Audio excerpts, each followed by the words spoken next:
Alrighty guys, we're starting our next adventure. We're at the Georgetown Loop Railway. Just made it down here, and we're really excited about doing this. This is going to be our first train ride here in Colorado, and we did the full loop plus the Lebannon Mine Tour as well. So I don't know if I'm going to be able to get video at the mine. They said I got to ask the mine tour guides there, but we will be able to get some video of the train ride. So this is going to be pretty cool. It looks like it's going to be a great time. We've got beautiful, clear weather. The skies are blue, and let's go do it. Let's go check this out.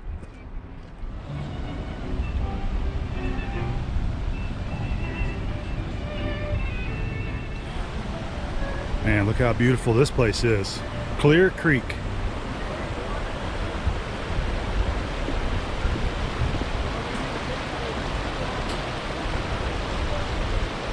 Look at the little campsite over there.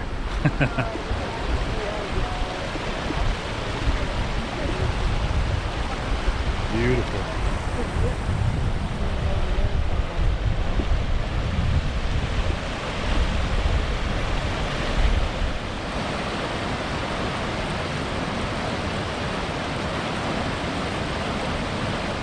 Look at this.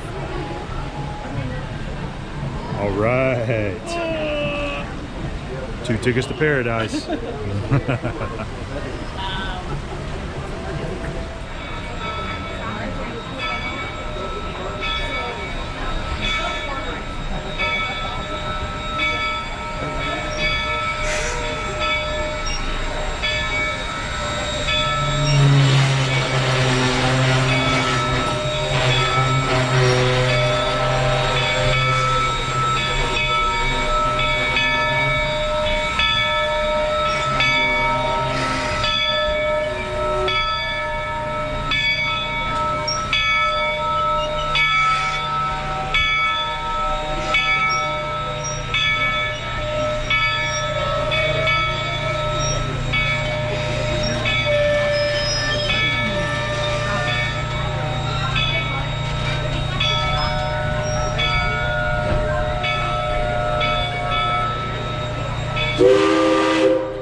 All right, we're getting moving now.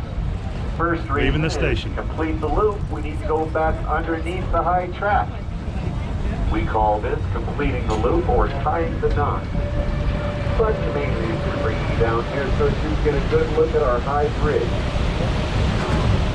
The bridge you're looking at today is a near exact replica of the original high bridge, as the original bridge was made out of cast iron and wrought iron. And the old-timer says it would actually sag and sway under the weight of the train as it passed over. Well, this new bridge, made out of modern high-strength steel, it doesn't sag or sway a bit, or I wouldn't be riding over it today, I can tell you that much.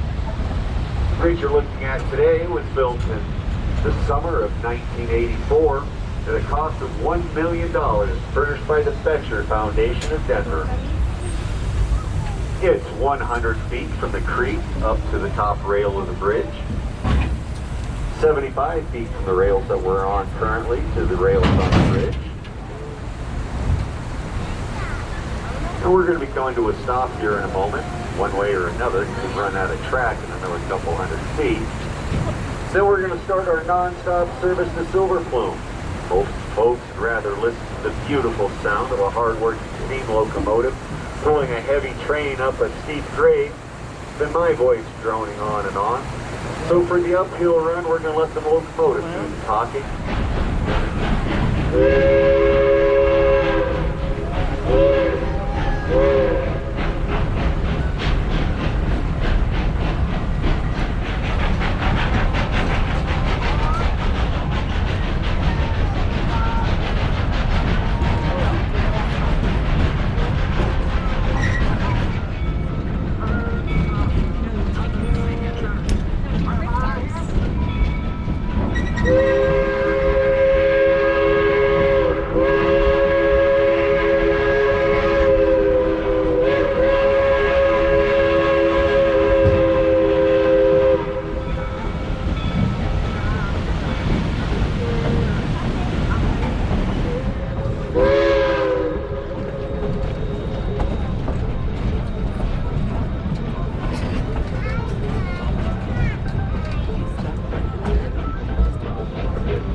years ago. All right, we're making our way into Silver Plume now.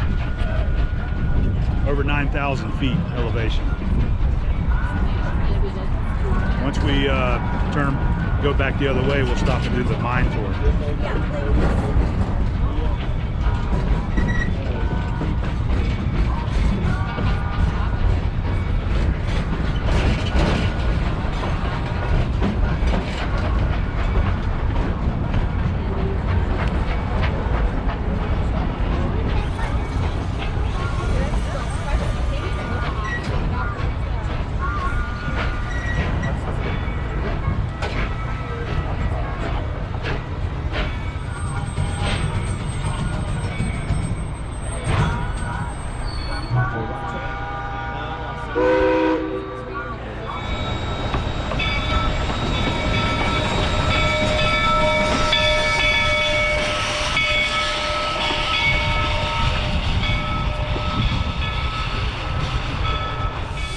Now both big train signals 3 laps of the engine whistle means that engine is going backwards. For those of you wondering why we're going backwards, well, the answer is quite simple. You see, our valley here is so narrow that we have no room for a turntable or a Y to turn around even a single locomotive. Therefore, on the downhill ride, engine 111 will be operating in reverse. This is winter crazy. The main thing for our canyon and our county. If anyone on board has ever heard of a little-known beverage called Coors beer, every single last drop of Coors is one water flowing in this canyon. Clear Creek runs right down into the town of Golden, where the Coors brewery resides. From there, this water will end up in the South Platte River in Denver, South Platte into the Missouri River, Missouri into the Mississippi, and finally, all of this water will end up into the Gulf of Mexico.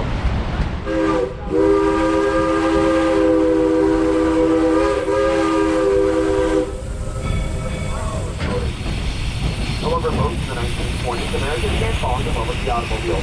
Soon enough, people much preferred that mode of transportation over trains. Passenger service on the line began to dwindle. In 1927, it dwindled so much that Colorado and Southern discontinued passenger service altogether. From then on, they were only running freight trains up and down the canyon. Even that business had begun to dwindle. Mostly Interstate 70 on the south side of Republican Mountain where you see it today. Then, in 1973, the heyday of the mining era, that Grove's Aspen Street was actually a baseball field, but the miners had set place to play a game of ball with their friends and family on the weekend. Now, it's quite possible that those miners were the original Colorado Rockies baseball team. However, folks, I don't know if they can compare to today's Rockies, because back then, they were in the minor league. Yeah, that joke is why we don't sell tomatoes in the gift shop.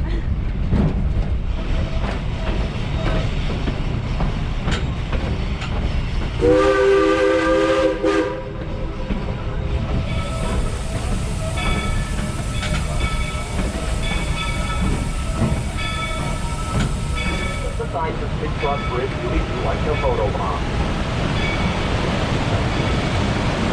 After we cross the bridge, we're entering into what we call the touch the mountainside.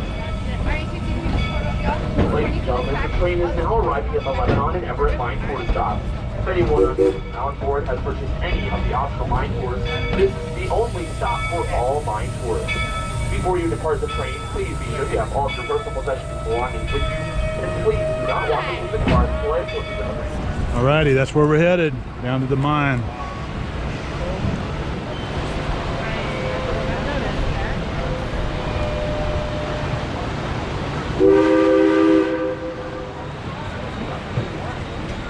That's a beauty shot right there. Yeah.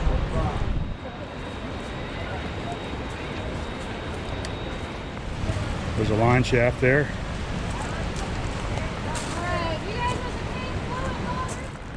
Look at the trees growing right up through the pulley. It's been there for a while. Extended Lebannon Tunnel Mine Tour. So go ahead and come and grab some hard hats, guys. Yep, there it is. Did y'all hear it? We rung the bell. That's all right.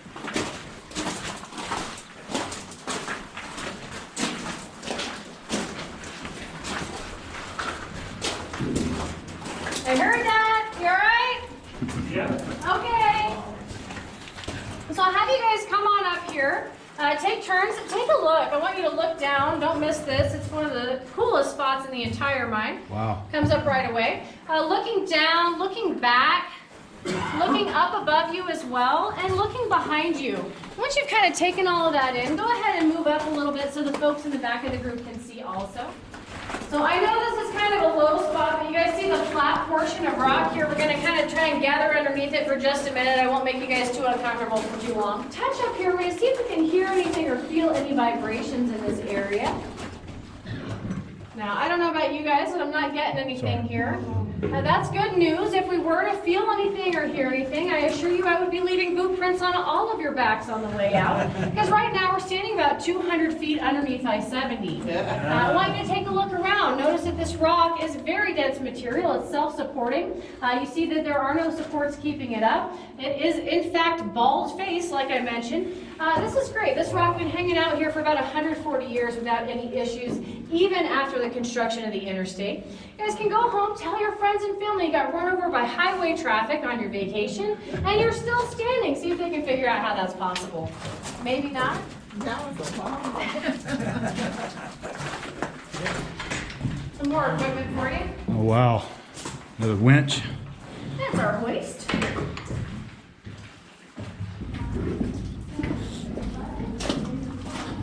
This is pretty cool, huh? Yeah.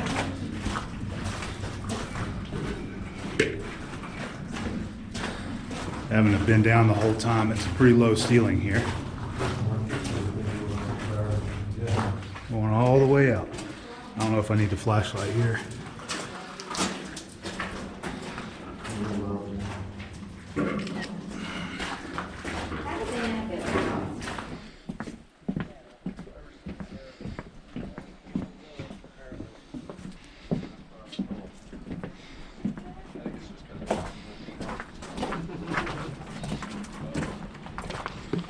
How was it? It was awesome. Beautiful. Thank you very much. Very cool. 44 degrees, cool. Yeah. Terrible, terrible. Well, that was pretty sweet. I'm going to get a couple shots of some of the heavy iron out here before we walk back up to where the train's going to be. We don't have much time though.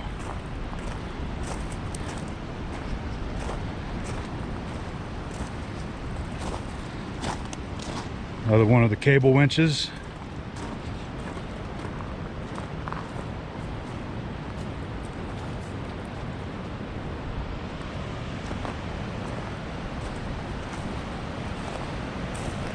Look at that old motor.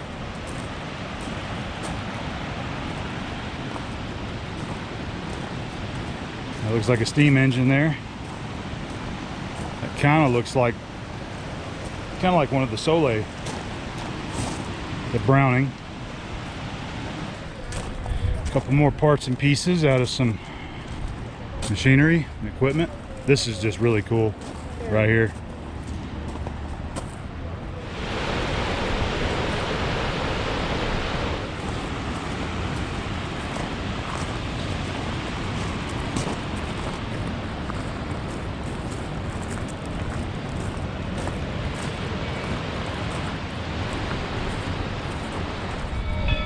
Looks like we made it just in time.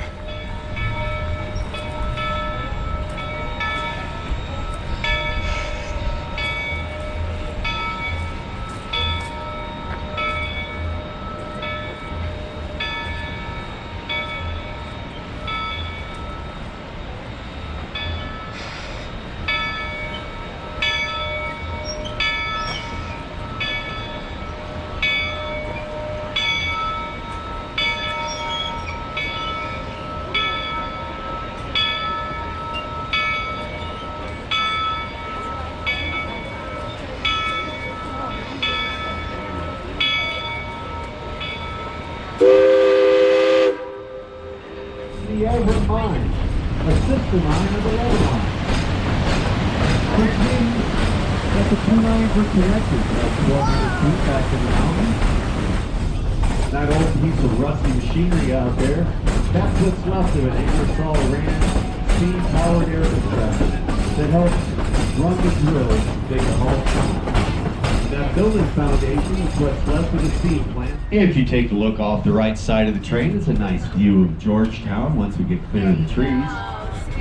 And if you look off to the left side of the train, you'll notice some orange traffic barrels over there, next to the old U.S. Highway 6, the predecessor to today's Interstate Highway 70. This is also a good opportunity to check out our Georgetown Loop Railroad, locomotive 111. The 111 was built in 1926 by the Baldwin Locomotive Works in Philadelphia, Pennsylvania. She's a consolidation oil-fired steam locomotive, which means that there's 2 wheels underneath the cow catcher, 8 wheels underneath the boiler, and no wheels underneath the cab.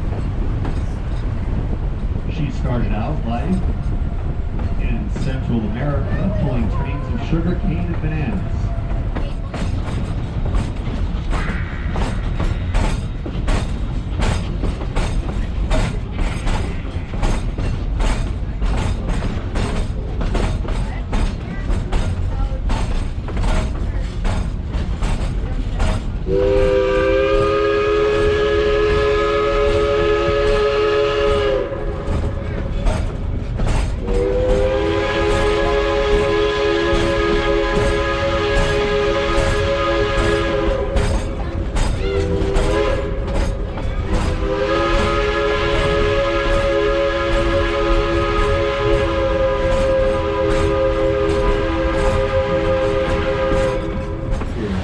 And we dropped 150 feet in elevation.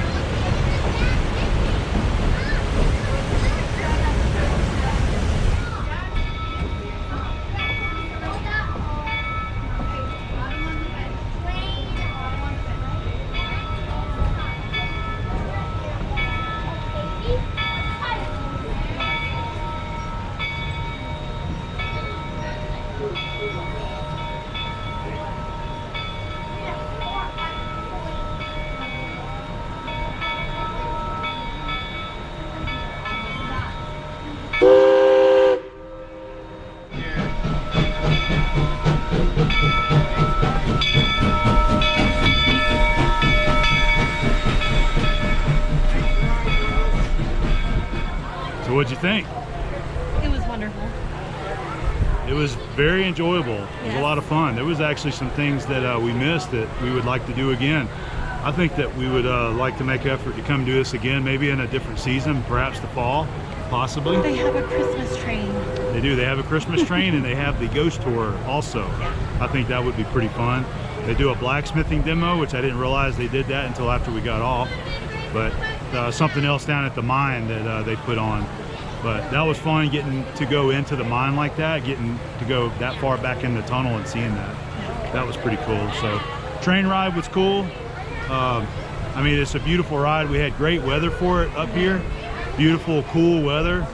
It was very enjoyable. So I would highly suggest come and do this. Agreed. Great for kids, great for families. Yeah, it's a great family thing. If you do the ride and the mine tour, it's about 2.5 hours total. If you want to do just a ride, it's about an hour and 15, hour and 20 minutes or something like that. So, well, from here, we're going to head up to Breckenridge now, one of her favorite places. So we're going to go meet up with her folks. Yep. And probably have a beer and have some good dinner Without a tonight. doubt. We're going to keep our adventures going. Hope you guys enjoyed. Yay.